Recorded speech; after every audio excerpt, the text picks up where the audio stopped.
The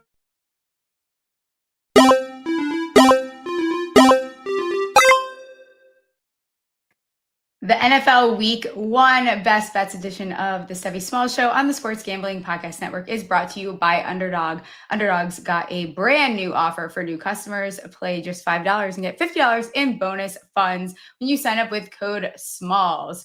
Free roll football contest is back. It's free to enter, and you're picking every NFL game against the spread. $3,000 for first place, $4,000 if you're in the Patreon, sportsgamblingpodcast.com/free roll. Plus, we got 25% off everything in the merch store, promo code football. Make sure to check out your Triple S merch. And we have our own NFL Survivor contest, $100 entry fee, winner take all, sportsgamblingpodcast.com/survivor. Let's yap.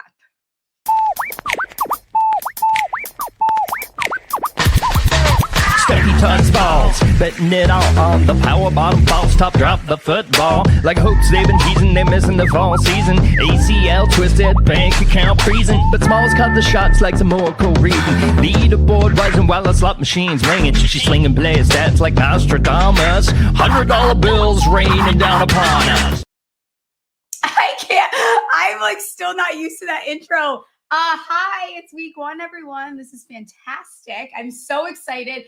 First guest is going to be Brady Kannon. We're going to talk a little millions contest advice, some against the spread picks for week 1. And our beloved Jason Gold is coming on for some Stephception, some triple Ds, some player props. But without further ado, let's bring in Brady Kannon, 2011 SuperContest Champion, host of the Football Contest Show. How are you doing? I'm great. Thank you so much for having me, Stephanie. Yes, anytime. I'm so excited for week 1. You did win in 2011. So obviously I have to pick your brain. This year, producer Ryan and I joined Millions. All right. Talk to me about 2011. Like what's the story? How stressful was it? Where were you at? Greatest sweat you've ever had in your life for 17 weeks. Just unbelievable. I remember going 5-0 the very first week. And back then the results would come out on Tuesday because obviously you had the Monday night football game. And then on Tuesday, the computer screen would populate with the standings. And I remember taking a picture and showing my wife, hey, look, we're in first place of the Hilton contest. This will never happen again, right? And then about 6 weeks in, we were running at 80%. Had a couple of little speed bumps here and there, but only had 1 week. I think we only had 2 weeks, maybe 3 that we went 5-0, that first week. And then I think there was just one later in the season. Also had 1 week when we went 1-4. And that was, a big blow. But other than that, it was like never worse than 2-3 and a lot of 3-2s and 4-1s. That's really what you want to aim for. Are 3-2s and 4-1s, and then avoid the 1-4s and the 0-5s. I think you can survive everything it's probably else. Good advice. But, I mean, easier said than done, right? But I played for a number of years, and a lot of people get really down and out, like, oh gosh, we went 3-2. 3-2 is great. Last time I checked, that's 60%. So. That's not bad at all. And even 2-3 is okay. You just want to, the 0-5s and the 1-4s are what you want to stay away from, but it's the ride of a lifetime. And obviously these days, what is it, 15 years later or whatever, the money's incredible, but it really changed my life in other ways. The title really at the end of the day, in a lot of ways, nowadays, who knows, you might win a couple $1 million for God's sake. But, really the title in a lot of ways is worth more than the dollars. Yeah. Have you come close to winning again? Have you entered again? How do you, is it like a lotto thing? Do you still enter every single year? Do you enter more than once? Have you come close to winning again?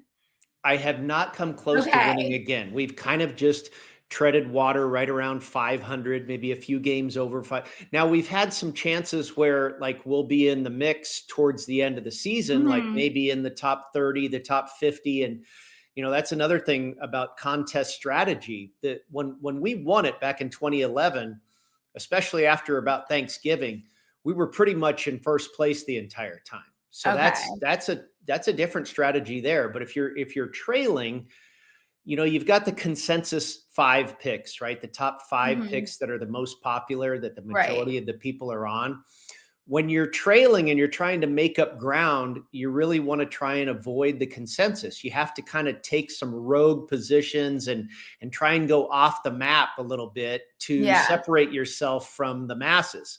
When you're in the lead, you're okay being with the masses because you just want to kind of hold serve, if you will, right? But you have to gamble and take some chances when you're trying to come from behind. And if it doesn't work, you can fall out of the money. And that's what's happened to us more often than not ever since winning, many years ago. Yeah. Thinking about like some of the strategy, like I wrote down a couple of things, like Thursday games, primetime games. Like, is there a strategy to those games? I know some people that just avoid the Thursday games in general. Like, how do you go about, those Thursday, Sunday night, Monday night football games? We used to avoid all the London games Okay. when we were playing, and I don't think you necessarily have to do that as much anymore because it's become so much more commonplace, and these teams are more used to traveling, overseas, Germany, London, wherever they're going, even Brazil, of course, this week. But yeah, we definitely avoided the Thursday games, and we still do that because the problem there is, Steph, that if you're going to play the Thursday game, you have to turn in all your picks, not just Right. you can't just turn in Thursday and then go, okay, we'll reset and figure out the rest. You got to turn them all in, and information is king in this industry. So every extra hour, every extra day that you can get with injury news and what have you helps. So, and you'll notice it when you see what the total number of selections are on the Thursday game. It's typically the least popular Right. game of them all. Yeah. What about divisional games? Because I think and we'll talk about week 1 lines here in a second, but I think divisional games are very interesting. And we have this year, like week 1, there's a lot of divisional matchups. So I think sometimes those are ones to look at. But as far as, the contest goes, how do you play divisional games? Yeah, it's a good question. I talked about strategy, especially later in the season, if you're chasing or if you're trying to maintain a lead and trying to avoid the consensus or trying to Yeah. kind of just run with the consensus. I think divisional games oftentimes can be marquee games. The Chargers against the Chiefs, the Mhm. Lions against the Packers. And sometimes it pays dividends to go with those under the radar ugly duckling games that Yeah. nobody really, the Jaguars against the Panthers, stuff. Yeah. So I think that's kind of a general theory out there. Steph, is this your first time playing the contest? I played Survivor last year with my former boss that's coming on after you, actually, but I have not played Millions. Okay, so you're going to find that sometimes it's hard to come up with 5 picks. You're going to Yes. be like, I love these 3 games and I kind of like this 4th one, and then you're like, what do I do for the 5th one? So Mhm. sometimes you might want to try to avoid division games, but you can't. You So, can't. Yeah. but that's kind of a general rule of thumb too. Betting, they say don't bet a game just because it's on TV. Same sort of philosophy here. Don't go after that game just because it's the Ravens against the Bills on Sunday night. Go after the ones where you feel you have an edge. Okay. And I think my last question, like before we start talking about some of these week 1 game, what's your approach to the week? Like, when do you start? Like, are you the second the lines come? Like, how do you approach the week? You have to absorb so much information. Injuries, especially as we get like deeper into the season, is going to be a big piece of it. Starters changing. There's a lot of stuff, a lot of moving parts, especially like halfway through the season. So, what does your approach to the week look like before you're turning those picks in? Well, for the first 4 weeks, I don't really look at any Yeah, stats. that You makes know, sense. you want to build up a little bit of a sample size here where you can start to assume that these numbers are reflecting what these teams are actually doing. I think in the first few weeks, you just have to rely on past knowledge and historical trends and Mhm. situational football and that type of thing, and see what you can do there. But once we get into the meat of the season, on Tuesday, I'll start looking at the numbers and breaking down the stats and starting to form opinions that way. I will make my own lines on the game, what I think the line should be Yeah. or what the true line would be, and then see what the numbers come out, see what the sports book has released. And see where maybe I have some variance there. And then you start to, you kind of mentioned a lot of moving parts. There's also a lot of noise. I think there's so much more noise during football season than any other sport, on the planet. And so I think you have to have a really good filter. Like, okay, I'm going to watch this podcast and I'm going to listen to this radio show and I'm going to read this article. And other than that, I'm going to block everything out, because pretty soon you start to hear so much, you're second guessing yourself and you're second guessing your second guesses. And you drive yourself nuts. Right.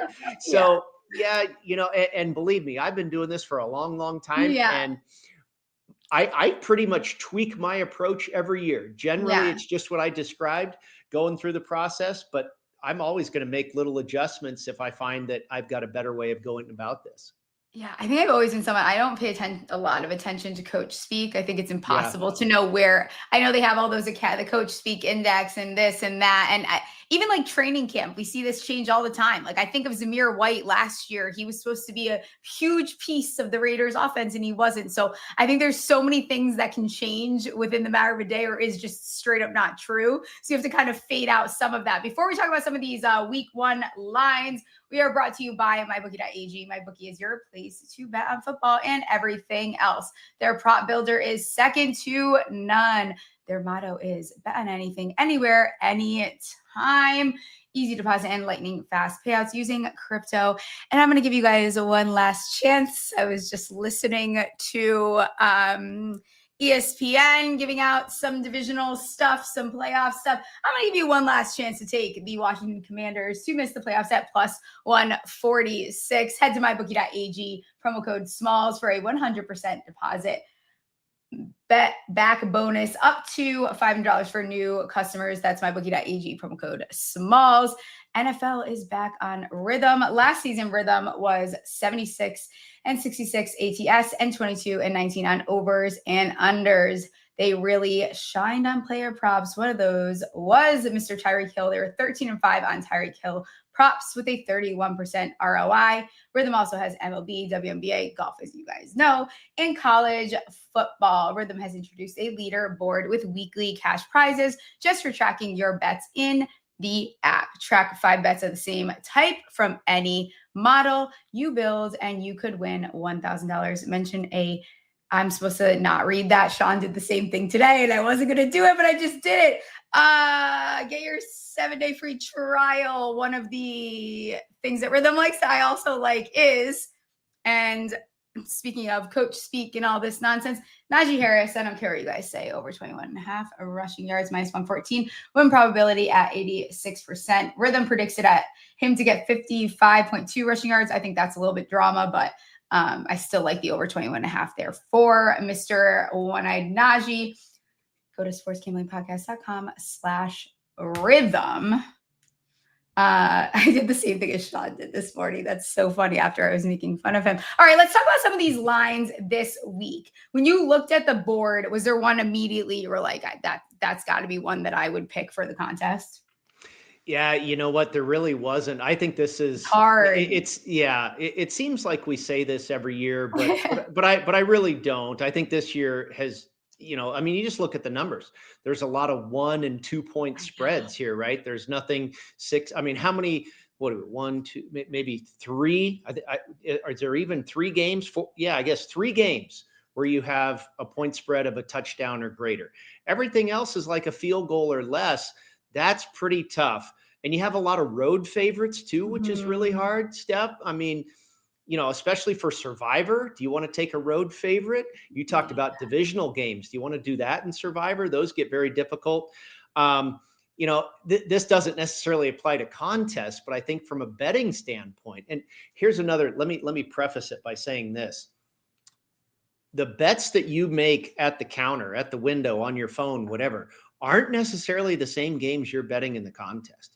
It's really kind of 2 different acts, especially, because you have to employ game theory and you're trying to ride with the consensus or avoid the consensus or be contrarian, whatever you're trying to do, it might not translate into the same exact bets you're making as a part of your card. So from a betting perspective, I think this week really lines up well for teasers because you have a lot of those 1 and 2 point underdogs, right? So, teasing them up to 7 or 8 point underdogs, can be advantageous. You mentioned the Raiders earlier. I think that one's very interesting. They're getting 2.5 at New England. And if New England is really all that, like everybody thinks they are, then why aren't they favored by 3 or 3, So that, I think that one's interesting. Buffalo, Baltimore, boy, I mean, that is the marquee game of the week, I would have to say. And that one's super difficult. Playoff revenge for Baltimore. But I think this is interesting too. That would be my first reaction. That is one thing I thought of for sure. Like, okay, Baltimore's going to be out for blood because they lost at Buffalo to knock them out last season. Then I looked at the schedule and I'm like, oh, wait a minute. This is actually like the third straight road game for Baltimore because they played their last 2 preseason games on the road. Now they're going on the road again. And teams that do that, after you have 2 straight preseason games to finish the preseason on the road and then go on the road again in week 1, those teams typically don't do too well against the spread. So that's probably one I'll be staying away from. A lot of really good games, hard ones to pick. Yeah, absolutely. We talk about some of these games where the public is heavily on one side. Kind of like even thinking Survivor, I think there's probably 2 games that are probably standing out to people that are playing Survivor. It's probably that Browns-Bengals game, and then of course that Cardinals-Saints game. Do either of those entice you at all? I know the spread there. Bengals are 5.5 point road favorites, and it looks like Cardinals, I'm not sure if Circa has moved. I'm seeing a line movement somewhere else, but I think it's 6.5 still, also on the road. Do either of those interest you? I know my producer and I have been back and forth about those 2 games. I'm a little nervous to take those spreads there. Well, they're both road favorites, right? You're probably not going to last too long in Survivor if you continually take road favorites. The other thing is, I imagine there's a lot of people that are really scared about taking Cincinnati. That knocked out 40% of the pool last year when they hosted the New England Patriots and lost in week 1. We know their historical issues, in the Joe Burrow era of having problems in September. They're apparently addressing that this year and getting more aggressive and trying to avoid that. If they don't, Zach Taylor might be fired. It could actually be a good time to go on Cincinnati this year. Okay. Because like I said, everybody's scared to death about the Bengals after what happened last year and this reputation that they have in the month of September. So the contrarian play might actually be on Cincinnati. I don't think Arizona's a bad play. They should definitely win that game. Right. But again, I think rule of thumb, I probably want to try to land on a home team. Yeah. So, hearing you say that too, looking at this Titans-Broncos game, Broncos are 8-point favorites. That'll be a popular one. Yeah, I think that will also be popular. I know also my New York Giants are getting a little bit of public steam now with that 5.5 on the road. I told Ryan, no matter what, we're not taking the Giants. I don't too close to heart right now. But what about that Broncos-Titans game? Because I think that's one that's also people are going to be drawn to. Absolutely. It'll probably be the very most popular step. It's the biggest spread on the board, which also makes sense. You figure the Denver Broncos, we know that defense ought to be really good this year. Yeah. A lot of people project them to be, absolutely a playoff team. I'm not sure just yet, but I do feel pretty darn confident about that defense. And now you have a rookie quarterback who a lot of people are very high on, myself included. I hope he does well. I think he will do well. I think the Titans will have a decent season, but for your very first game in the NFL to go up against the Bronco defense at Mile High, very difficult. But Survivor strategy is so interesting too, because again, probably 35 to 40% are going to be on that game. Now they're likely going to win in advance, but when everybody zigs, you want to try and zag. And that can be what gets you out front in the end. Absolutely. And then 2 last games I'll ask you about here before I start wrapping up and letting you out of here. You've been fantastic. People are already requesting that you come back on the show. Looking at the 49ers going on the road to the Seahawks. Seahawks 2.5-point dogs at home. Does that game interest you at all? As far as I think 49ers are going to be the popular pick here. Yeah. This is This is a really intriguing game. Another division game, right, Steph? Yes, I know. And tons of them nonstop. They're all over the board. they really are. And, you've actually got 4 division home dogs.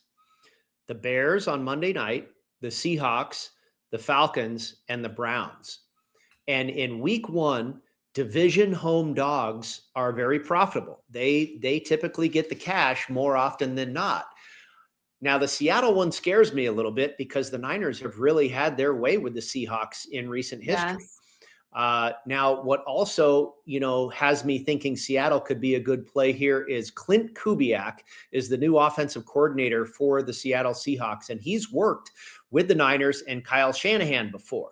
He knows Kyle Shanahan's offense. He'll have a very good idea of that and grasp on that he can translate over to this defensive side of the ball. I think McDonald is a very good defensive coach.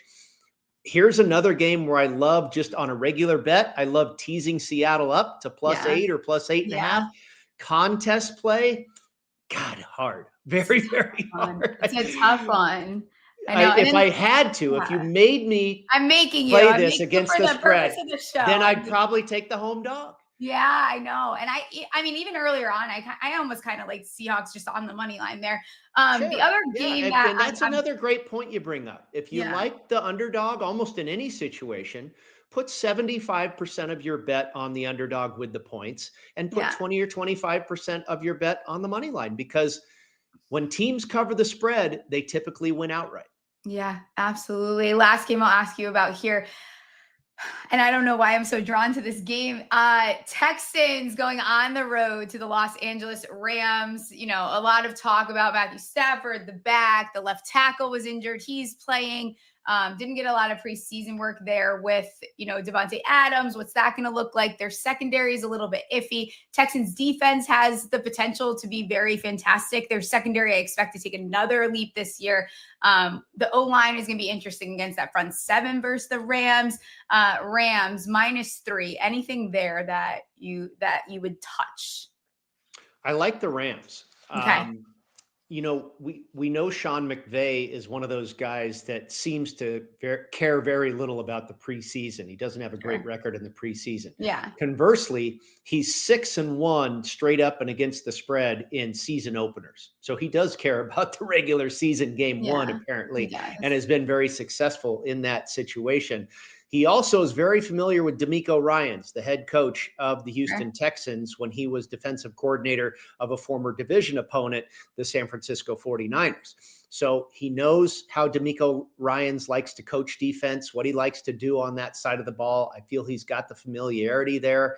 And I think the Rams really are at a distinct advantage being home here in the game 1 situation. I think these are both going to be good teams. I think they're both, teams that you can figure on. We're going to see them at the end of the year in the postseason. But in this particular game, I'm going to side with the home team. Awesome. You are fantastic. Do you have a Super Bowl prediction? There was a question in the chat for you.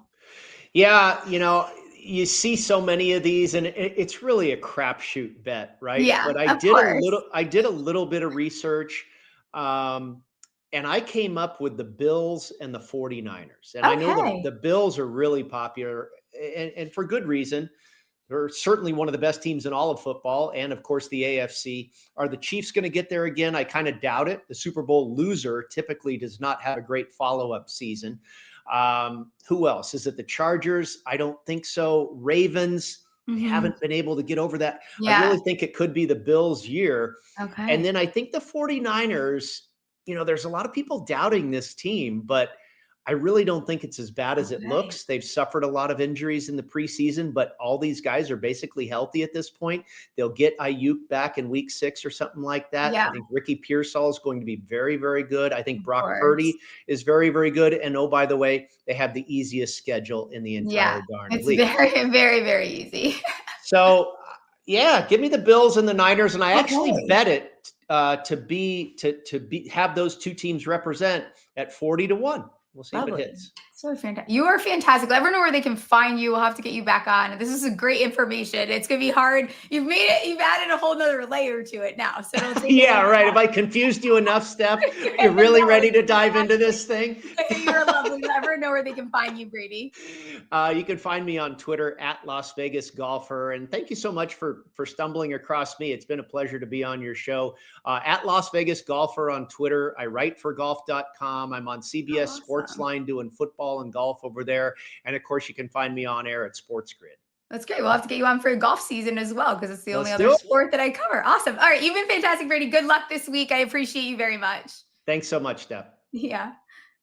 Underdog Best Ball Mania is happening. This ad read, it's not happening that much longer because we are almost there. 15 million in prizes, including 2 million to first place. No waiver wire, no arguments about trades. Best Ball is the best way to play fantasy football. Underdog, also a great place to play pick'em, where you can win up to 500x your entry. And I made a pick'em entry for 15x your monies for week 1. Are we ready? We are ready. Drake May, higher, 26.5 rushing yards. Mr. Abdul Carter getting a haircut because he's going to record higher than a half a sack. And DK Metcalf, longest reception, 22.5 yards. And this is shout out man in the box, Fairbairn. I never know how to pronounce his name correctly. Higher 1.5 field goals made. That gets you 15x your monies. Underdog's got a brand new offer for new customers. Play just $5 and get $50 in bonus funds when you sign up with code SMALLS. We're also brought to you by Novig. Novig is America's #1 sports prediction market. Since Novig is an exchange, you're getting some of the best prices in the market. Novig is available in 35 plus states. Download the Novig app and get $50 when you spend $5. If you use our promo code SGPN, get in on the action with Novig, promo code SGPN. I'm going to assume that Jason is here. I know I'm a little bit early, but that's okay. He's not here. He's not here. That's fine. I'm going to crack a noon in honor of the season starting. He is coming soon, I'm sure. I just messaged him. I think that added a whole nother layer to what we were like. I am freaking out. Oh, Jason's here. We'll talk about this after Jason Gold is here. You guys know Jason. I'm sure he'll confuse us even more. He's gonna this is great. Okay. Jason is here. Hi, Jason. How are you? Hello. What's going on? How are you? It's a great day to have a great day. Football's back. Let's go. It really is. We just have Brady on now. I think producer Ryan and I are even more confused when it comes to the lines for week 1. What are your favorite bets? What are your favorite ATS bets? Now, why don't you just confuse us a little bit more? All right. I mean, I guess let's start hot here. So let's talk about the bets that I've already made so far. So let's start with your team, the Giants. So Circa released this line. It's +6. I bet it at +7 earlier in the offseason. I still like it at 6. I think it's a good spot. So you want to talk about this game? Yeah, we can talk about it quick. Okay. So Divisional dogs. This is a great spot week 1. You always want to be on the divisional dogs. You're talking about a team in Washington that has 2 new offensive tackles, no interior offensive line that is noteworthy at all. Samuel Cosme's still out. Tunsil was not great last year. Josh Carnley's a rookie in his first game. Your front 7 is probably going to be top 5 in the league from the jump, I think. If Jaden Daniels has any regression on 3rd and 4th down, this is a smash spot for the Giants. All Russell Wilson has to do is not turn over the ball. It could be a lower scoring game than you're expecting. 6 is a lot. So I like the Giants here. I still like it at 6. You have a breaking point at 5.5 here, where I've seen in the market some places I probably would have bet that, but I think 6 is probably still a good bet, and I wouldn't be surprised if this is an upset. Yeah, I know. I just as far as millions goes, I don't want my team to be. I think we're taking the Cardinals for 1, and I feel like if we take the Cardinals and the Giants and they hurt my feelings, I'm going to be very pissed off. All right, let's talk about the Cardinals then. I think this is a really, really interesting game. So everybody's out on the Saints for good reasons. I don't think anyone's super high on Kellen Moore. They're starting Spencer Rattler. They got a whole bunch of issues down in New Orleans. And I think that everybody is pretty high on the Arizona Cardinals. In fact, I have them over 8.5 wins this season. However, this line is egregiously high. It's kind of ridiculous. To me, it's really high. My numbers have this at Arizona minus 3.5. So one of the biggest differences on my board compared to the line out there. So for that fact alone, I can't support Arizona from my perspective. I don't hate anyone else for doing so. We saw what happened last year to some lines that we like. Like last year, week 1, I loved Carolina, and they lost to New Orleans by 50 points. So it's week 1. You never know. Arizona's offense could be a lot better. Their defensive front that they put a lot of money into in the offseason could be really good. New Orleans could be an absolute disaster. So I get it. That's just not where my head is at right now. Okay, so then I'll ask you this: looking at the biggest spread on the board is that Titans Broncos game, 8.5 some places. It's a crazy number, but also it's a rookie QB with minimal weapons. You're going to have Surtain on Ridley, and then where do you go from there with that Broncos defense? So to me, it's like, I don't even know if that line is set improperly. It kind of makes a lot of sense. I mean, I'm assuming that you know the history of number 1 quarterbacks against the spread in week 1. Yeah. It's terrible. They're 5-22, 5-22 straight up, 8-20 against the spread. Now you get a rookie quarterback playing in Denver at altitude against a top 5 defense in the NFL. It is a rough place to be if you're the Tennessee Titans. My question is on the other side of the ball, really. Is Denver's offense going to be explosive enough to cover this number? They're going to need to get to probably 20, conservatively, 23 points to cover 8.5, I feel like. Can they get there? Like the Titans' run defense, when healthy in the beginning of last year, was really, really excellent. So if they're unable to run the ball with RJ Harvey and J.K. Dobbins, do we trust Bo Nix and Cortland Sutton and whatever else they have there to get to that many points versus a okay defense? L'Jarius Sneed might not play for them, which would be beneficial for the Broncos. It's just a big number to take in week 1. But again, this is a really, really bad spot for a quarterback that I actually really like, who has a really good offensive line in front of them. A lot of people are sneaky putting the Titans into the playoffs as an AFC wildcard team. I don't really see that. But I did bet their over season win totals. At all. I am going to die on that hill. I do not. I think that is it's one of the most dramatic things I think I'm seeing right now. I bet the Titans over 5.5 wins. I would bet them over 6.5 wins. So I think they're going to be a better team, especially at the end of the year, than people think. It's more like if Cam Ward it's a really hard standard because we've had 2 great rookie quarterback seasons with Stroud and Daniels back to back. If he's in that category from the jump, then Denver's probably dead in the water at 8.5. If he's a normal rookie quarterback, it's probably a good spot. I would probably lean towards the Titans slightly just because I think that's a giant number. But I love Denver in teasers for sure. Yeah. Looking at that Chiefs-Chargers game. Brazil, throw it out the window. I mean, there's value on the Chargers slightly, I think. Neutral site game. I don't have them power rated that differently. I have the line Kansas City -2. So if you do it based on I use a points chart to kind of figure out what the right side of a bet should be and how valuable the numbers are. Being in 3 versus 2 is pretty valuable. You're getting what they call 8 points. It should be a 2-unit bet. So I get the Charger side of it, but the Chiefs, all the reports out of camp is that they're going to be more explosive, and that Mahomes is back, and they're angry about last year. Usually the Super Bowl loser the next year is bad, and especially in that first game, they're unusually bad. You're supposed to dock them 4 points in your power ratings for that. So the only side I could support would be the Chargers, but the Chargers always lose to the Chiefs.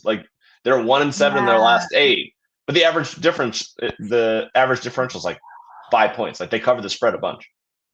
Also, Taylor Swift has a lot of fans in Brazil. I thought of this last night. It's going to be a Chiefs home game. I swear to God. I think there's going to be an insane amount of Chiefs fans there. I really do. I would not be surprised. Airport. It was the most psychotic thing I've ever seen, kind of. Taylor Swift is worldwide. I know. Kind of. I mean, whatever. The whole thing is hilarious. Okay, what about this Bengals-Browns game? Because do we know what's happening? Ryan wants to take the Bengals. I got a little bit more convinced from Brady. That was just on before you. But I think the Browns also, with everyone healthy and Joe Flacco, like just like doing his Joe Flacco thing, like there's a way that they cover this like at home. I don't know. I don't think the Browns are gonna be that great this year. I don't think there's anything to talk about, but I don't know. Something makes Okay, there's two key points here. Well, there's a couple. One is Myles Garrett playing because he missed practice today. He's got an injury. Okay. Go ahead. He's going to end up playing half the season. You want to bet? If I can find a line on that right now, he's playing 7 games this year. I will bet anyone. All right. Why? I think he got paid and he's just not going to give a shit once they lose a bunch of games. Okay. All right. So he did make his $41 million. Okay. So he missed practice Thursday. Right. If he doesn't play, then that line is going to be like Cincy -6.5, maybe 7. So yes, in that case, you definitely take the 5. Otherwise, if he does play, Joe Burrow and the Cincinnati Bengals, they're terrible early in the year. Like this is real at this point. They're 1-9 straight up, 3-7 ATS in weeks 1 and 2 with him as quarterback. They start slow. Now, yes, they did let's play our offensive players a lot in preseason. They looked great versus backups and scrubs. If they come out firing, then like if this was a week 11 game, I would like the Bengals a lot more than I do now. There are some statistics that would say that like Kevin Stefanski's 10-20 against the spread against AFC North teams. Like they do not perform well. It is Joe Flacco. It is also a different. It is Jerome Ford and Dylan Sampson at running back. It is a smorgasbord of very C-list players at wide receiver. Their offensive line is torn up. They still have a good defense when healthy. Yeah. But the Bengals you're talking about the best offense in the league or one of the top 3. I like the over a bunch in this game because Cincinnati can't stop shit, and I think that the Bengals will be able to score. 5. I wouldn't take the Browns. I'd only be looking at the Bengals, and I would just be betting on the fact that they're going to come out hot. But we just talked about divisional dogs, especially at home. Like they cover week 1. This is what they do. It's just a hard one for me to swallow, but I'd lean, I guess, towards the Bengals. Can you get there with the Seahawks then? No, not really. I mean, I'll tell you the sides that I can't get anyone. I can't get anyone to say it. All right, so I'll tell you the sides that like I have circled for SuperContest right now for millions. What are your favorite before I go down the line of every game here? Yeah, all right. So Miami pick'em at Indianapolis. I'm out on the Dolphins this year. I bet McDaniels for first coach fired. Love it. I bet them for worst record in the NFL, but they come out steaming in September. They always come out hot, and you're talking about a game. I know it's not in Miami, but they're indoors on a fast turf against a not so great team. Like there's a good chance, and they're healthy. Like A-Chain's going to play, Tyreek's back, Waddle's back. Their O-line, even though it's not great, at least it's like together. Tua's healthy. If you're going to bet on the Dolphins, secondary sucks ass, which I'll do Stephception in a little bit, but like that Miami secondary is an interesting picture. Yeah, and they're going against fucking Daniel Jones. True, like this is the time. This is the time. If there's any week this year that you want to get on the Dolphins, to me, like this is the perfect spot. Okay. So I like them there. The Colts offensive line is going to be worse. I think that the Dolphins can get to the quarterback as soon as there's any pressure on Daniel Jones, it's done. So I like that one. We talked about the Giants. I like them. I like Baltimore in Buffalo. My numbers actually like Buffalo in this game, but I think this is a total revenge spot. I think Baltimore comes out firing. And Buffalo, they have 3 injured cornerbacks right now, including Maxwell Harrison, who's on IR. Benford was banged up. Tre'Davious White is banged up. You can't have 3 cornerbacks out against Lamar Jackson. Like you are dead on arrival. So I think there'll be a lot of points in that game. Baltimore's defense is a little bit better to me than Buffalo right now. Like Buffalo's signing guys to start. Coleman was hurt. It's like a lot of the Bills are a little bit like it's a little iffy over there. I think the Bills will be able to run the ball in that game, but you're talking about if it gets into a high scoring game and Lamar's passing the ball and doing his things, like, and also like him, he's unbelievable in these situations always. So I kind of trust Baltimore more here. So Baltimore -1 is a pick for me. Jacksonville. I bet them at -2.5 and -3 in the off seasons, 3.5. I still like it. My numbers make this game 4.5. I was actually surprised when I saw. So I don't know if anyone follows Sam Hoppen. He does composite ratings on Twitter. He's fantastic. A lot of his ratings have Carolina as the number 31 team in the NFL, which I was surprised by. I have them at like 25 or 26. I have them significantly better, and I still had value on Jacksonville in this game. I think there's a chance that Jacksonville comes out and Liam Cohn is awesome, and Carolina's defense is still in a really, really bad spot. I think they could hang a real number on Carolina in this game. What's the total in that game? I could see that game going over there because both of their defenses were not great last year. I'll tell you that much. 47. It's at opened at 46.5. It looks like. Maybe not. I don't really love that number, if we're gonna be honest. I lied. I don't love it as much as I did. I mean, okay. the hook and the 3.5 is tough, but I know that's a spot that I'm looking towards that I really, really like. There's a couple other ones that I'm kind of circling for that 5th spot. Yeah. Right now, so I see a little bit of value on Atlanta +2 home divisional dog. Tampa Bay's all banged up. If it weren't for the Caleb McGarry injury and Penix's right tackle kind of being out, I would be all in on that. I like Atlanta too, but I don't. Yeah. Atlanta as a teaser piece is really interesting. Kind of don't hate the Raiders. I like the Raiders a lot this week. I think that the Raiders I think this is just a nice spot in general.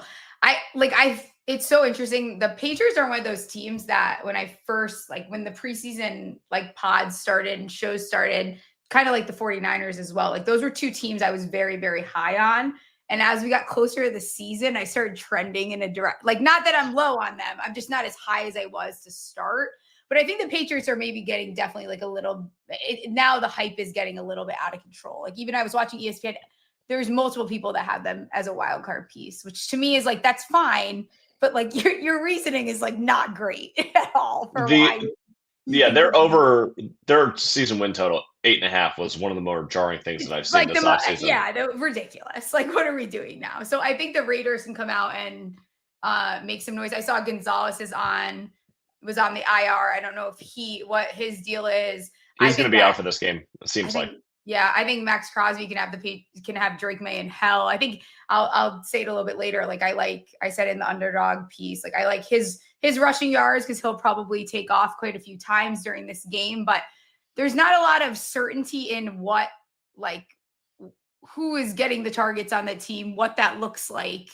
As far as the pass catchers, is it going to be Hunter Henry? Is Stephon Diggs going to come back? When are we going to see Kyle Williams? There's a lot of things to figure out over there too. Yeah, I think that Trevion Henderson might end up with the most receptions on that team. Yeah, that's what I'm thinking. I know I was actually looking at that line as well, but I think the Raiders could probably be in a good spot. You have Pete Carroll coming in. You have a seasoned vet in Geno. You have Brock Bowers. There's a lot there to also. It's a little bit more straightforward than whatever this Patriots team is. Yeah, no, I think that I'm leaning towards. I like Vegas a lot. I keep saying teasers, but there's a lot of good teaser lines out there if you're just betting these. But at 2.5, I'm intrigued by Vegas, and also there used to be this theory that West Coast teams traveling east and playing early morning games was bad, which used to be true, but now over the last couple of years it's shifted, and actually these West Coast teams have a little bit of an advantage against the spread. So one to keep an eye out on for the rest of the season. That's not as overblown as you think it is. Going down the board, other teams I like. I wish that I could get there on the Jets. I really wish I could. I was there until I also saw Gardner is a little bit that he popped up out of nowhere. I absolutely hate that. I don't like the way he popped up out of nowhere. I liked the Jets. I was all in on taking the Jets, and then I'm kind of going the other way. I saw that Perk Rogers is back. He looks like he's on some type of drugs again. I think he's probably going to ball out this first week. I don't know. Then you have ABT out. It's yeah, it got bad for the Jets real quick. It's just I like catching the full number of 3 at home against a team that's really their defense is going to be great. The Jets defense is probably going to be pretty good. Yeah. I have no idea what the Jets offense is going to be other than, probably dog trash and a lot of running the ball. But like the Pittsburgh offense to me seems like it's going to be very unsettled and in a weird place. So like catching the 3 at a low total, I like that side. I would still lean towards that side, but I just can't get there all the way. Another side, so I have the Packers in the Super Bowl, but I would bet against them week 1. I think so too. I think that line jumped a point on Micah Parsons. Went from 1.5 to 2.5. Based on fucking what? He's a great player. He might only play 20 snaps in this game. They jumped the line a point on vibes. Like, I get it. Detroit has new offensive coordinator, new defensive coordinator. They're playing at Lambeau, but like, yeah, I think that it's overblown. I still think Detroit's a really good team. I think that number is a little too high. Even though I am fading the Lions for the year, I had them under 10.5 wins. I really like the Packers. I think they're going to win that division. But in this game specifically, I just think that point made no sense to me. So I'd rather take the value there. The Minnesota-Chicago game and the Rams-Houston game, I'm lost on. Like, I kind of like Houston a little bit. Houston. I like Houston a lot, Jason. Okay. So explain that. I don't know what it is. Like, to be honest, and like in my triple Ds, like I have Texans +3 down as my dog. Okay. I understand that what everyone is hearing is like, well, Stafford's playing, so he's healthy. So if Stafford's in, they're going to win. That's all that matters. Look at the Rams front 7 and the O-line for the Texans. I think that Tunsil being gone, like there's something about Tunsil that was infecting that O-line room like an absolute like fungus. I don't know what was going on there. I don't think people realize how great the secondary is that Houston has. I think them, Stafford being banged up, getting the epidural, whatever it is, he obviously didn't get as much work. Not that he needs it because he's old. That's he's a seasoned vet. But you have Devontae Adams coming in. You're losing Cooper Kupp. You're going to have to rely on the run a lot more than people realize. Like last year, they allowed like just over 200 passing yards per game. Like the Houston secondary is so very serious. Like I think that they can take another leap there. I know that the left tackle too for the Rams was a little bit banged up. He's playing. It's something about this defense here. It's something about, I think the Rams are going to need a second. And maybe that's only 1 week, but I think it's going to take a little bit more. Did they win this game? Sure. But like, can Texans cover the +3? Yeah, I kind of think so. Yeah. You're convincing me a little bit more the more that I think about it, because I really like Houston's defense. I think they're amazing. Daniil Hunter and Will Anderson up front too. Like they're gonna get after Stafford. I have chills. Stafford might be 1 hit away from just season over. That's what I'm saying. Like I think it's not. There's only so many times that you can revive like a dead back, and there's like only so much you can do. And I think again, new pieces too. Cooper Kupp was always kind of this like pacifier for him too. He doesn't have him there anymore. I don't know. And I think I bet Devontae Adams over his like receiving touchdowns for the year. Like I see the picture. I see whatever it is going for there. But I think this Texans team, everyone is so low on because of last year. And a lot of that was straight up just the O-line sucked. And Stroud didn't have weapons. But outside of that, you look at what they did defensively. If they can even get themselves back to like somewhat of what they did Stroud's like freshman year, I don't think this team is going to be as bad as like the public is acting like. It's kind of obnoxious to me. I think that people are too early to forget that both of these teams lost in the divisional round last year. Like they went to the same exact place, and people are acting like the Rams are in a completely different place than Houston. Meanwhile, Houston has a young, healthy quarterback. Rams don't. Also, the Rams always start slow. They are a slow starting team. So yeah, all right. I'm with you on Houston. +3, like I just see how this game is going to play out in my head. And I think like, again, it's like all you're going to hear about is that front 7. You're also not going to hear about how the Rams secondary is also not something to like ride home about. Like there's nothing like that crazy about it. I think maybe you see improvements as like the season continues, but like for the first game and like like you said, like they don't come out of the gates hot, and I like them. They're going to be in my triple D. They're going to be my dog of the week. Like, I just think the +3, I tweeted it. Everyone's going to hate it. That's fine. But again, no one's on the Texans. This is a classic week 1 example of a game that goes in my favor because everyone is backing the Rams because Stafford doesn't matter if he's playing. He's fine. I hear everyone. I just think there's other reasons why you take the +3 at the Texans. All right, so we're on Houston, and then the last game that we haven't talked about at all is Monday night, Minnesota Chicago, which this is a mind fuck of a game. I know. And you know me, I'm always like a little bit biased to the Vikings, so I'm starting to not feel as strongly about that. But the Bears, like, again, another thing that the public I think is getting wrong. I don't think they know how strong this Vikings defense is either, and I think that can put Caleb in an absolute, like, I think that could drive him absolutely nuts this game. Yeah, I have no expectations for the Chicago offense in this game. This is so all offseason, they're talking about Caleb Williams is having trouble picking up and they're overloading him with information. They were going to pare it down and they have all of these new young pieces. Really exciting for their future. But week 1, now you have Brian Flores and that defense coming in. They signed more guys in the offseason. They have all the money on this defense. They are loaded up. And you're going to see every single exotic look that you've ever thought about being thrown at Caleb Williams while he's trying to learn this new Ben Johnson offense that Ben Johnson wants it to be exactly perfect. That seems like a recipe for goddamn disaster, which is why I was on the Vikings. But on the other side of the ball, we have J.J. McCarthy without Jordan Addison, with Adam Thielen, who just came in. Justin Jefferson has this. He's questionable. He's going to play, but he's not going to be 100%, it doesn't look like. You have a couple of new offensive line pieces. Like, there's a chance that there's just a lot of turnovers in this game, which makes me like the over, coincidentally, more. I like that over 43.5. I bet that. I just think this game's going to be like a fun shootout, shit show type of deal. And I can't pick a side. I really don't know. This is like, also hearing you talk about that, I need to look at Hawkinson props at some point. I didn't get to the Monday game as far as like props and stuff went, but Hawkinson sounds like you could possibly eat in a game like this. Yeah, I don't know. I need to see Chicago. Before I'm going to confidently bet on Chicago in any fashion, I think I need to see what the hell it is. Yeah. I need to see like 3 weeks of it because I've been saying all offseason too, like Ben Johnson's offenses have always been a strong run game. Great. Yeah. Amazing. I also saw that Roshan Johnson might not be playing. Great. Now we're taking another piece out. You're going to rely on a rookie RB to be your RB2.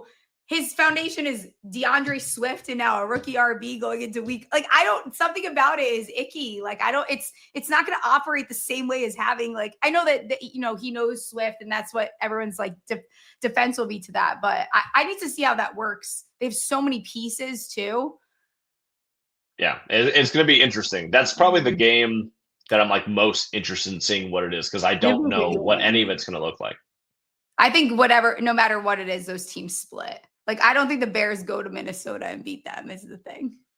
Yeah. I mean, I think both teams by the end of the season are going to be like good quality teams. It's just week 1. I don't know what to expect from just like either quarterback, to be honest. Yeah. JJ, I don't know. I really do feel like he doesn't have to do much to be like for that team to be good, but week 1's a different scenario. So like I've been saying that all preseason, but week 1's a little bit different. That's a little bit different. Like going to a pretty hostile environment in Chicago, bright lights, like Vikings don't always play that well in prime time. Shout out Kirk. Like, I don't know. Like, I just think I think it's a recipe a little bit for disaster there. What would your favorite dog be on the board then? Off the top of my head, I think it would be the Giants. I think that they're the biggest dog that I'm sorry. I think they're the biggest dog that could actually pull the upset. Like, I don't think that the Cowboys are going to win tonight. I don't think that New Orleans is going to win, although I guess that wouldn't shock me. I don't think Tennessee is going to win. Yeah, so like at 6, I think that's the biggest number on the board that could fall. Sorry. Oh man, no, it's okay. It's totally fine. I'm going to stick with my Texans +3 there. Do you have a dad bet for the week? It could be a prop or your favorite line. Oh yeah. Okay, let's do. Well, my favorite line would be Miami, but we'll do dad bets. All right. Let me pull up everything. I have one. Actually, you know what? I'll shout out Chris Raybon. because he put me onto this one. All right. So he had a little nugget rumor that Jacksonville is going to use their version of the tush push this year. So okay, so why I'm having deja vu because CJ came on and said this about Brock Bowers. So maybe we need to do something. Oh, whoever you're about to say, I have 2 insider information now. Okay, so Trevor Lawrence, anytime touchdown, plus 400. Okay. And because Carolina's defense stinks, let's say fuck it. Let's go Trevor Lawrence, 2 rushing touchdowns. Oh, let's get real spicy with it. Also, they have like no goal line back. Like, who is it? Is it Tank, Etienne? Is it I'm not Tootin? Who knows? So if they get to the 1 yard line against a terrible defense, we kind of like the over there at 47. I like Jacksonville to cover. I think they're going to score a bunch. Let's go Trevor Lawrence, 2 touchdowns. Oh, I like that. Mine is actually in that game as well. I told 2 people it. They hate it, which is fine, which makes me like it more. That means it's perfect. Yeah.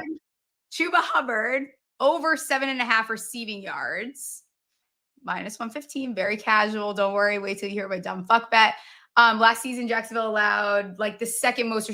They allowed a shitload of yards to the running backs. Their depth chart, the Panthers, little scarce if you haven't heard. Like they have McMillan, and then they had to take Renfro. They cut Renfro, brought Renfro back. Thielen's gone. I think having him, you could take the over 1.5 receptions, which I wouldn't knock you for, even the 2.5. Like 7.5 receiving yards for this guy who's gone over this like 9 out of whatever amount of games last year, 9 out of 15, I think it was. I like Chuba Hubbard to go over the 7.5 receiving yards. Cool. I like that. Sure. It. That's you have to go with whatever it hates. Yeah, whatever it hates. My dumb fuck bet this week. This is what would make me happy. That's how we're doing it. It's a 41-1. It's Malik Neighbors, 80 plus receiving yards. Neighbors a 30 plus longest reception. New York Giants defensive touchdown, and Neighbors over 6.5 receptions. I actually don't think it's that insane. Let me see the fucking moon ball. Let me see the defense you talked about.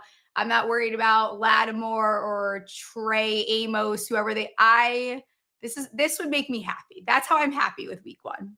Well, Neighbors cooked in both games last year versus Washington. So I'm all in on that side. The defensive touchdown, you're throwing up a little prayer there, but like, why not? Why not? This is what I want. If you want me to actually be happy, don't win the game. This needs to cash. As long as I cover. As long as I cover. Any other props that you like? Well, based on that long shot, why don't I throw one out for tonight for the people? All right. Will Shipley last touchdown scored tonight, plus 2,800. Yeah. I had a dream that he scored.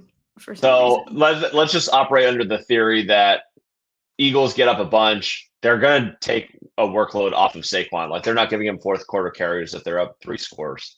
Right. So Will Shipley's their only number 2 back. They've made it very clear he's the guy there. If he scores the last touchdown of the game, I would not be shocked at all. And at 28-1, why not a little sprinkle on Thursday night, first game of the season, get us kicked off in the right way? Yeah. I gave Shipley out on Tuesday's show, I think it was. Okay. Maybe I'll have you help me out with a few of these. How much have you been following the Chargers, actually? A lot. Yeah, I know. Okay. That was I know. So for Stephception, one of the things that I think Keenan Allen in this game, I think, they keep saying he hasn't missed a beat. Like they might struggle to run the ball here, switch to pass heavy. All reliable Keenan, over 16.5, longest reception, minus 114. Kind of love it. If there's any game that you want to bet on Keenan Allen overs or anything, it's this one. Absolutely. He's historically played well against the Chiefs. Like I like the minus 114 here. If you're gonna bet Keenan, do it this week because next week is not promising. And then I'm done. Like this will be the only Keenan Allen bet. This is the only KA bet that we're getting on this show for the entire season. Staying in that game too, Hollywood Brown over 16.5, longest reception. I see it at 18.5 some places, minus 118. Healthy, weapons for Mahomes. Bryce is out. I'm just asking him to get one catch. I'm not doing the over 3.5 receptions thing that everyone is betting. It's crazy. Yeah, I guess the only concern would be like how healthy is he actually? Yeah, coming back from that. Healthy enough for one catch. Yeah, exactly. And like what sort of defense the Chargers gonna like? Every defense So the Kansas City, the last 2 seasons, they keep talking about wanting to push the ball down the field, and they've kind of drafted, like they drafted Worthy for this reason. They signed Hollywood Brown for this reason. They want to throw the ball down the field, but every defense just plays this too high shell where they basically force them to throw it underneath. I don't think the Chargers are any different. They've done this historically, so it's a little bit of a prayer, but it's Brazil. Fuck it, anything can happen. Yeah, exactly. A couple other ones I'll rattle off them. I like DK Metcalf's, like I said. Calvin Austin too, if you want to sprinkle there at 14.5. Honestly, you know what stood out too? This isn't the longest reception, but Jaylen Warren saying that him and Aaron Rodgers are best friends. I don't know how I'm betting it yet, but I have to find a way to do that. Even his receiving yards is interesting, but Evan Ingram, I like his longest 15.5. I like his anytime touchdown, which is kind of gross. My old friend there. Could you get behind any of the Colts receivers to have a longest reception here? And who would it be? I don't know if I would do going to against that secondary. And I kind of like AD Mitchell. The longest reception for a Colt would have to be either Alec Pierce or AD Mitchell. I don't know where Mitchell fits in. Like he always flashes in preseasons, but then does he get any game rep? Like he's stuck behind. It's going to be Josh Downs. It's going to be Michael Pittman. And then it's some combination of Pierce and AD Mitchell. And Daniel Jones doesn't look ever, you know this, he doesn't look past the second target because he gets frazzled and he can't look this. So no, I probably wouldn't do AD Mitchell. If you're going to go longest, I'd probably do Alec. But I do like in that game, Josh Downs over receptions because of the cornerback situation for Miami and the fact that he's going to be first or second read a lot. Yeah, I kind of like that. It's either Warren or Josh Downs is going to have like a 9 reception, 80 yards touchdown type of performance. Yeah, I always get scared. I feel like I've only bet on a couple rookies week 1 because I feel like I'm nervous and I need to see what they look like week 1, week 2. But I did bet AD Mitchell's. It's 9.5 his longest reception minus 150. Okay. That's all right. beautiful. Well, it's basically one catch. Like he could emerge as this little like vertical deep threat. That's what I would imagine. Again, it's Daniel Jones, so it makes me a little nauseous. And I did bet Josh Downs as well. Nico Collins was interesting to me, and then Cooper Kupp. I don't know. I have no idea what to do. I have not a freaking clue what to do with Seattle offensively at all, which is why when you talked about the San Francisco minus 2.5 line, like I think that Seattle's defense is going to be incredible. And I think that San Francisco's offense is going to be pretty good. I think even out of the gate. So like I'm torn on that game, but Seattle's offense with the terrible offensive line with 2 really good running backs, they're healthy, so they're good right now. JSN we really like, but Sam Darnold behind his shitty offensive line with Clint Kubiak, like I don't know. I think it's going to go badly. But I could be wrong. You know how he came out hot? I think with New Orleans. I think he settled back into himself, like how he did that last year with the Vikings. It's like he was doing great, and then it's like interception. But in those 2 games, he just got absolutely blasted by defensive lines. Like that could happen again in this game. I don't know. It's one of those kind of like I wait and see, and I'm really interested to see. Maybe I'll stay away. You convinced me to probably stay away from that actually entirely. Any other player props that you are looking at? Yeah, I'll list the ones that I've bet so far. Aaron Rodgers under 210.5 passing yards. For obvious reasons, I don't think they're going to have to throw the ball in that game, and he has no one to throw it to, so under. Trevor Lawrence over 21.5 pass completions. I think they're going to air it out. I don't think they're going to run the ball that well, so air it out. Dak Prescott tonight over 35.5 pass attempts. They're going to be behind. You got to chuck it down the field. Trevion Henderson over 20.5 receiving yards. I think that number is way higher at this point. I believe in him as their main offensive weapon when he's on the field, so I'm going to probably hammer those for the first couple weeks. Baker Mayfield over 12.5 rushing yards because there's no Tristan Wirfs and Atlanta's defensive line sucks. I think that he's going to scramble and find some yards out there. And then I bet this kind of sucked, but I bet Christian Kirk under 41.5 receiving yards because I had heard that he wasn't going to play or be limited. So I ended up pivoting off that, and I bet Dalton Schultz over 23.5 receiving yards in lieu of betting the Kirk under. Well, if they would give us a Higgins line, for the love of God, I would probably bet something regarding him. Here's the thing, interestingly enough. If they put up a Jalen Noel line, I'm actually more interested in that because I think that he's the one-to-one replacement for Kirk not Higgins. Okay, that's good to know. Okay, good to know on that. Interceptions wise. Oh, the small special? Small special here. We're back. I have ones that are going to make people, you guys are not going to be happy, and that's okay. We're just going to roll with it.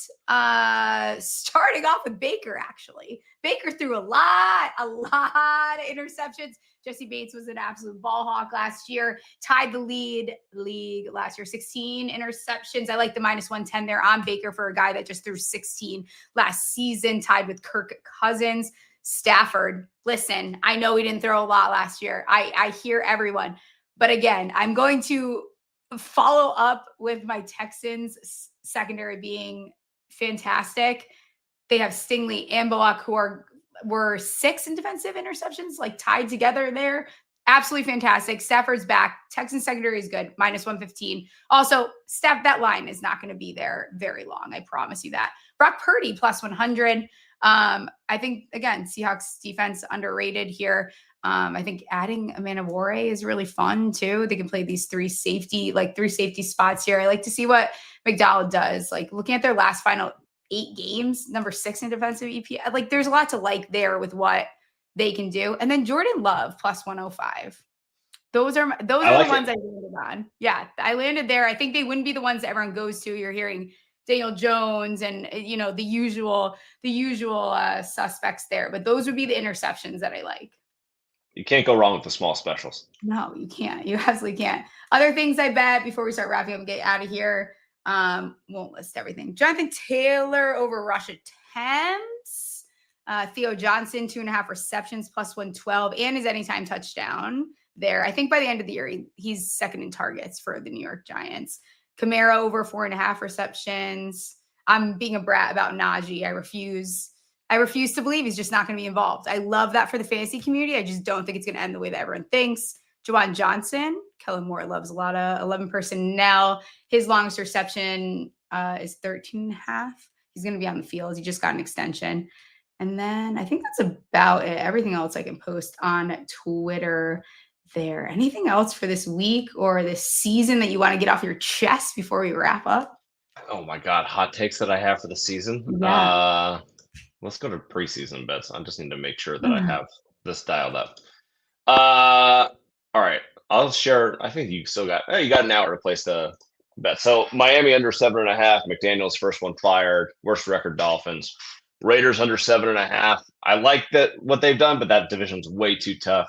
Cardinals over 8.5. Eagles under 11.5. Lions under 10.5. And I bet the Cowboys after the Parsons trade when it went down to 6.5. So Cowboys over 6.5.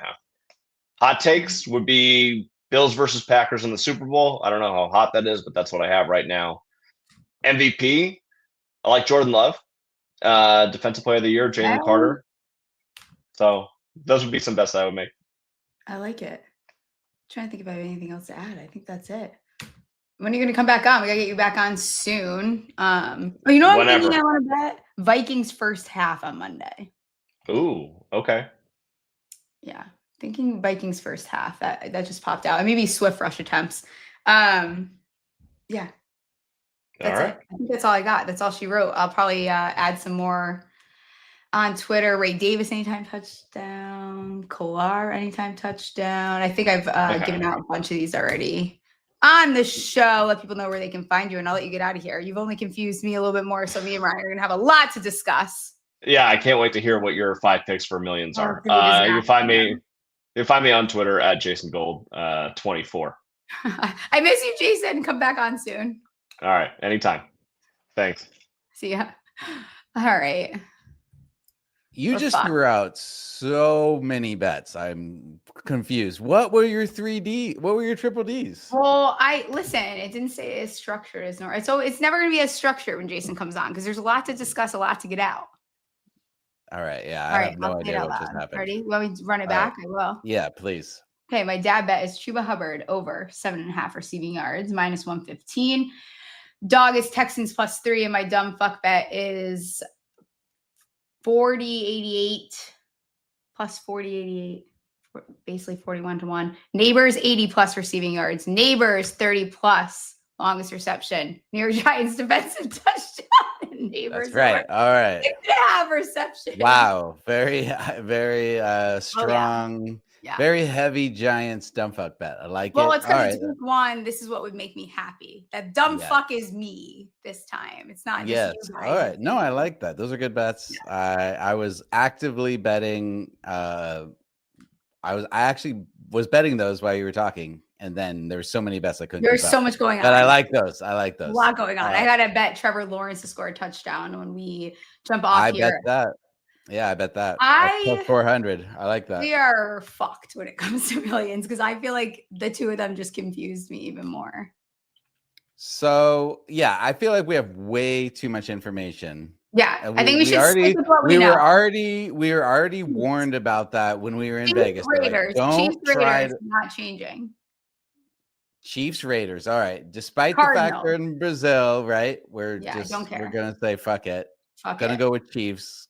Gonna rely on Andy Reid having all season to prepare for this game, right? Coming off rest. Taylor Swift, it's gonna be like a home game because they like waited. They were, I don't know. I'm all for it.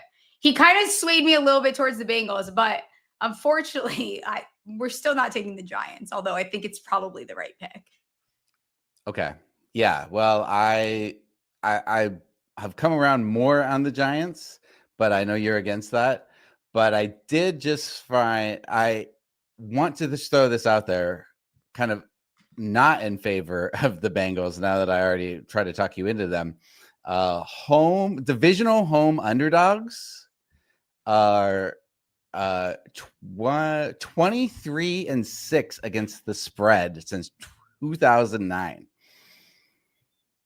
Yeah, divisional. Again, I don't want to throw out more information, but that is kind of great. I think if we're ever I don't foresee us taking the Browns at all the rest of the season. Is it? I kind of feel like we stay away from that game. I don't disagree with that. I can get behind that 100%. I'm fine with that. I feel like I can get on board with the Texans. I can get on board. With I think we should do Texans. I know it's probably that's going to be a pick that people really don't like, but I still like it. I'm not gonna change that there. I know someone's saying Dallas plus 8.5. We're not picking a Thursday night football game for the millions contest, although it's interesting. Right. So we've got Texans plus 3 versus the Rams. We're gonna go with that. I know he gave some good, Sean McVay stats, but you were swaying him towards the end. Yes. So I felt like that's interesting because I also think that's one where Brady was like, if you can be contrarian, do it. And I think that the Texans is the contrarian pick there. I think that people are going to be on the Rams at home.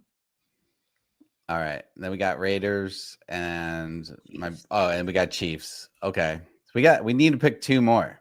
What's everyone in the chat's favorite spreads? You guys have any idea?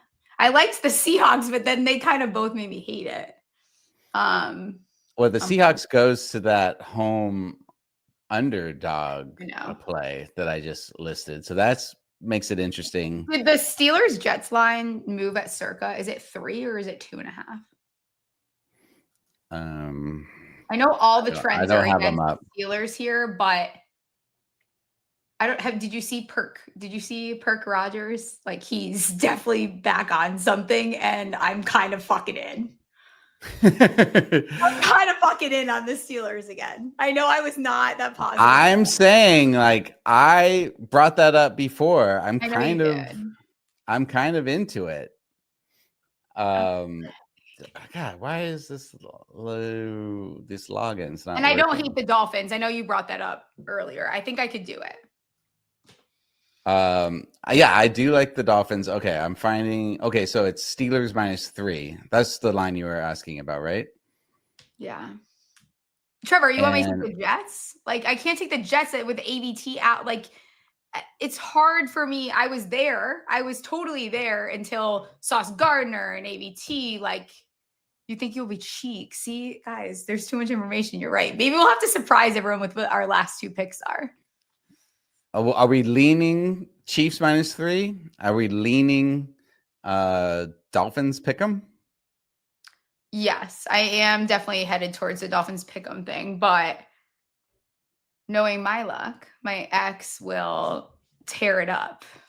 And then I have to like be haunted by Daniel Jones ruining that trend of the Colts not winning since 2013 or whatever. I mean, let's not get that rumor out there that you used to date Daniel Jones. Don't call me your ex. I feel like. Yeah, it's fair. It's fair. It's fair. All right. So yeah, every other one we just seem to find holes in, and I don't want to push the Cardinals, especially at that large line, but a lot of stats do favor them. We can do the I can get behind the Cardinals. Okay, so we're leaning. We're not we're both in on Texans. We're not supposed to say lean on the network. What's that? So we're not supposed to say lean on the network. Are we not? Oh yeah, that's right. No, you're fine. Oh, I forgot. I'm sorry. Oh, Lions are more intriguing to me as we approach the date, but again, like to avoid divisional games would be fantastic. It's just almost impossible week 1. I will say, speaking of the network, Sports Gambling Podcast put out their locks. Sean is on Miami. I know. I listened, and he's on the Chiefs, so we're aligned there with him. And Kramer is on the Raiders, so we're aligned with them on those at least. Yeah. So. Let it ride. All right. Let it ride. Okay, so we're not leaning, but we're this word we're flirting with we are flirting with the Dolphins, Steelers, and Cardinals lines. Yeah. All right. How many is that? 4, 3? Yeah. I don't know. It's gonna be a tough one. Maybe we just do. I know like Ryan and Sean last night. Ryan let Sean pick the last one because he was like, you can have this one as like the deciding factor for like the final one. So maybe we're going to have to do that at like one point where it's just like, you call it on this week and then I'll call it next week if we had to do that. All right. I feel like that really puts us at odds though. You fucked it up. Yeah, I know. I don't want to it's true. All right. We'll have to figure it out. I don't want this to ruin our friendship. It won't. It's not going to, because also like my expectations are on the floor. So it doesn't really matter. Your expectations in Vegas were so high, saying you're going to be the first women to win it, at least I was going to come in fourth. I was going to come in fourth. Yeah, because the highest a woman has placed in million is fifth place. So yes. All right. So right now, if you guys want to put in some bets, Texas +3, Raiders +2.5, and Chiefs -3. Yeah. So we're aligned on those. We need another favorite. We need more favorites up in this place. Yeah. Well, Steelers and Cardinals are favorites. All right. All right. Let's head out of here. We'll be back on Monday. Debrief the weekend. Give out some early picks. See how we did. Then back Tuesday. Then back Thursday again. The NFL season's back. I'm so pumped. Like, rate, review, subscribe, comment, and we'll see you guys next week. Have a great football weekend. See ya.